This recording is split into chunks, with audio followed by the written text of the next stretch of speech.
Hi, so we're still in David's story, and today I'll be sharing the lessons that I learned from 2 Samuel 8 to 9 and First Chronicles 18.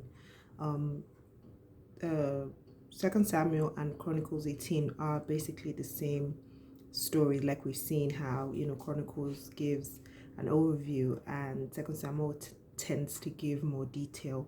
And these stories were started off with giving more detail into David's conquest as he attacked and subdued the Philistines.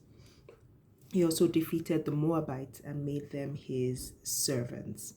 Um, there was a line when he defeated the Moabites where they said he measured them off with a line or a line of rope. And this actually refers to an ancient practice that conquerors sometimes used to arbitrarily choose who they would execute and who they would keep alive for their prisoners of war, of course. Then David also defeated and captured the Israelite territory around the river Euphrates. He got that back from the king of Zobah. The Syrians came to help the king of Zobah, and David killed 22,000 of them and made them the rest his servants. All these conquests showed that God really was with David and was giving him victory, and he was fulfilling his covenant with David. Now, when we compare both books, right, we'll see that they're, like I said, telling the same story, but Chronicles is more focused on stories of David and providing more of an insider's view into his life, as opposed to Samuel that gave more details and probably maybe gave a more human angle to David. All David's victories were given by God.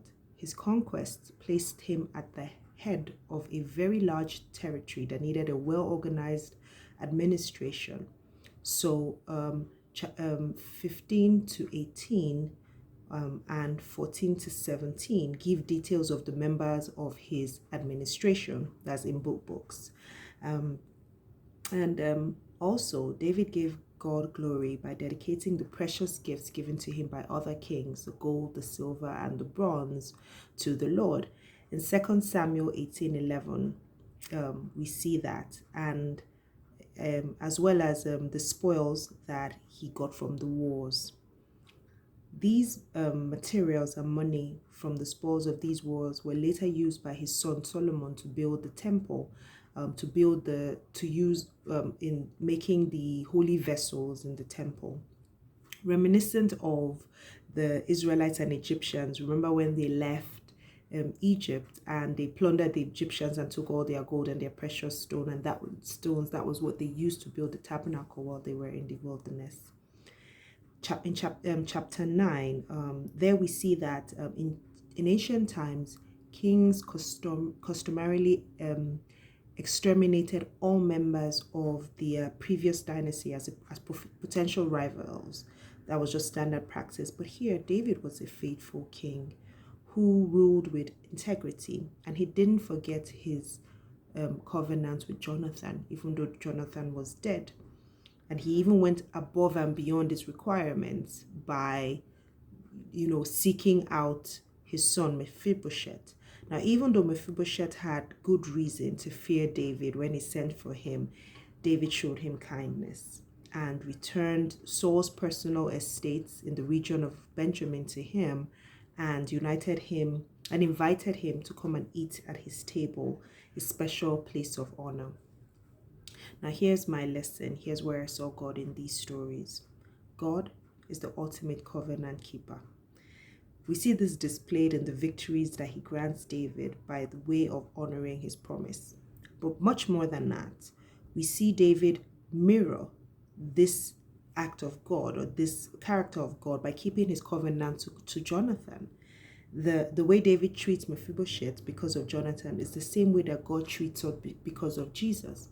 He saw Mephibosheth, but instead what he saw was the son of a friend who he had made a covenant with. The same way that when the Lord looks at us, he doesn't see our sin. He sees Jesus' sacrifice on the cross and sees us as righteous and worthy. Just a note to say that Mephibosheth was invited to live in David's kingdom and eat at his table, All his work was done by Ziba and his sons and his servants. You see, so he didn't have to do anything. All he had to do was relax.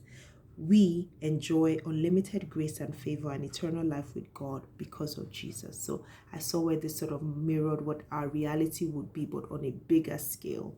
And I hope you saw it too, and it got me so excited. Thank you for joining me today. Tomorrow, I'll be back. We'll be going back to the Psalms, and the lessons we'll share will be from Psalm 50, 53, 60, and 75. Have a good day.